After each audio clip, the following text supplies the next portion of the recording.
orangnya apa ini? Tukang gigi, tukang emas, ketahuan semuanya. Kalau tukang gigi dari Ini dia, bu, tukang gigi, semua dah. Orang dari buku, ini aku yang mati. kalau Hainan kalau kopi. Pertanyaan ini, orang semua order ini gitu. Itu kelebihannya. Masih dia pelihara nih.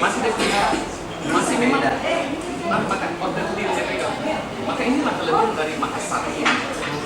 Itu kalau orang ingin percontohan Makassar lah yang harus kita banggakan, ini percontohan tradisi.